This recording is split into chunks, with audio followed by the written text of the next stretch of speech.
Hello everyone. তো finally বাড়ি যাওয়ার দিন চলে এসেছিলো। আমরা ছিলাম এরাম মঞ্জিলে, তো সেখান থেকে একটা ক্যাব নিয়ে নিয়েছিলাম, কারণ আমাদের চাল্লাপাল্লি জাংশনে যেতে হয়েছিল, যেহেতু সেকেন্দ্রাবাদ থেকে আমরা কোনো ট্রেন পাইনি। তো সেই দিন দুপুরবেলায় লাঞ্চ করে বেরিয়ে পড়েছিলাম ফর চাল্লাপাল্লি জাংশন। স্টেশনের কাছাকাছি চলেই এসেছি। ওই যে শেড দেওয়া দেখতে পাচ্ছ, ওইটাই ছিল স্টেশনটা।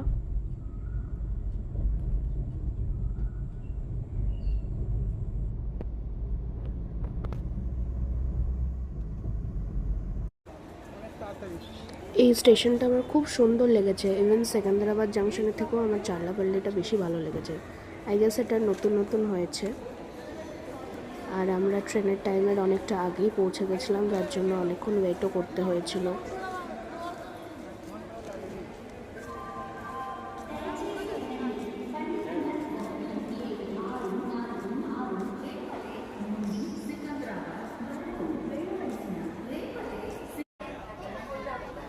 এই যে স্টেশনে ওয়েট করছিলাম, সেদিন খুব ভিড় হয়েছিল, জানি না কেন আমাদের ট্রেন তখনও দেয়নি, একটু লেট ছিল ট্রেনটা। ভাই আর আমি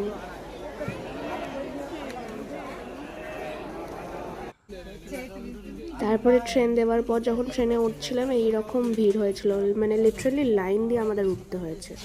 তারপর যে যা সিটে বসার পর একটু সেটেল হয়।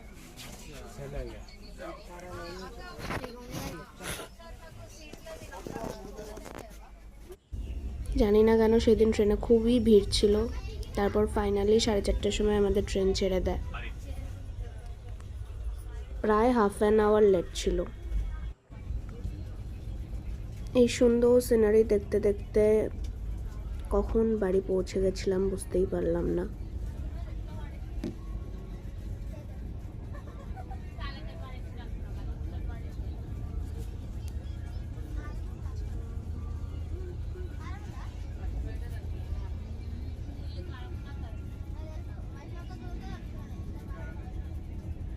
এই পাহাড়ের ভিউগুলো আমার খুবই ভালো লেগেছিল, যার জন্য আমি রেকর্ডিং করছিলাম। ট্রেন থেকে এত সুন্দর ভিউ আসবে আমি এক্সপেক্টও করিনি।